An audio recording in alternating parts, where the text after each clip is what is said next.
కాంగ్రెస్ అధికారంలోకి రాగానే అనేక సంక్షేమ కార్యక్రమాలు చేపట్టామన్నారు ఐటీ శాఖ మంత్రి శ్రీధర్ బాబు. హైదరాబాద్లో పొట్టి శ్రీరాములు తెలుగు యూనివర్సిటీ 39 వ్యవస్థాపన దినోత్సవ వేడుకల్లో పాల్గొన్నారు మంత్రి. ప్రతి నెల ఉద్యోగ అవకాశాలు కల్పించిన ఘనత కాంగ్రెస్ ప్రభుత్వానికి దక్కిందన్నారు. పరిశ్రమలు తీసుకొచ్చి నిరుద్యోగులకు అవకాశం కల్పించే దిశగా ప్రభుత్వం అడుగులేస్తుందన్నారు. తెలుగు సంస్కృతి సాంప్రదాయాలు అలవాటు చేసుకోవాలనే ఉద్దేశంతో తెలుగు విశ్వవిద్యాలయం ఏర్పాటైందన్నారు. యూనివర్సిటీ అభివృద్ధికి ₹1 కోటి చెక్ను అందించిన పద్మభూషణ్ డాక్టర్ వరప్రసాద్ రెడ్డికి కృతజ్ఞతలు తెలిపారు మంత్రి శ్రీధర్ బాబు. పద్మభూషణ్ డాక్టర్ వరప్రసాద్ రెడ్డి గారికి విశిష్ట పురస్కారం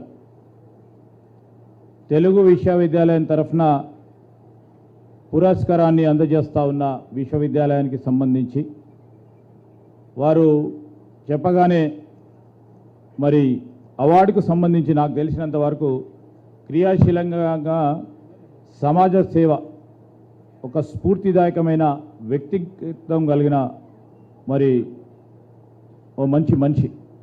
గత డిసెంబర్ 3వ తారీఖు నాడు ఎన్నికల ఫలితాలు వచ్చిన సందర్భంలో సంవత్సరం పూర్తి చేస్తూ ఉన్న సందర్భంలో మరి సంవత్సరం నుంచి ఒక జవాబుదారీతనంగా మా ప్రభుత్వం ముఖ్యమంత్రి రేవంత్ రెడ్డి గారి నాయకత్వంలో అనేక సంక్షేమ అభివృద్ధి కార్యక్రమాలకు నాంది పలుకుతూ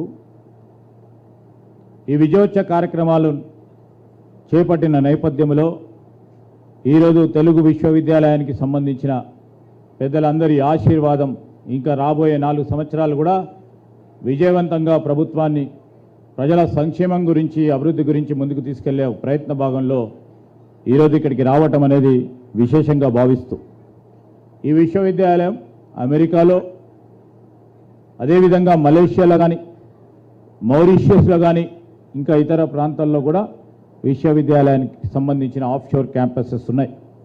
మీరందరూ కూడా ఆలోచన చేసి ఉపాధి రంగంలో పెద్ద ఎత్తున ఉపాధి కల్పన గురించి చేసే ప్రయత్నంలో మేము ఏం చేయాలో ప్రభుత్వ పరంగా మేము చాలా పెద్ద హృదయంతోనే ఈరోజు ప్రతి నెల సగటున 5,000 మందికి నిరుద్యోగ యువతి యువకులకు ఉద్యోగ అవకాశాలు కల్పించాం. గత 11 నెలలు 50,000 పైచిలకు ఉద్యోగ అవకాశాలు ఒక సంవత్సర కాలంలోనే చేసిన ఘనత మా ప్రభుత్వం. ఇంకా మేము ఇచ్చిన మాట మేరకు రాష్ట్ర ప్రభుత్వంలో ఉన్న ఖాళీలను భర్తీ చేయాలని పబ్లిక్ సర్వీస్ కమిషన్ ద్వారా అదేవిధంగా ఇతర కార్పొరేషన్ల ద్వారా స్పష్టంగా ఒక ట్రాన్స్పరెంట్ విధానంతో నైపుణ్యానికి ప్రతిభకు మరి ఎక్కడ కూడా ఇబ్బంది రాకుండా కాంపిటేటివ్ ఎగ్జామ్స్ నిర్వహించి 55 పైచిలుకు రేపు ఎల్లుండి మరొక 10,000 మందికి ఉపాధి కల్పించే కార్యక్రమం చేపడతా ఉన్న తరుణంలో ఈరోజు నేను మీ అందరికీ కూడా మనవి చేస్తా ఉన్నా.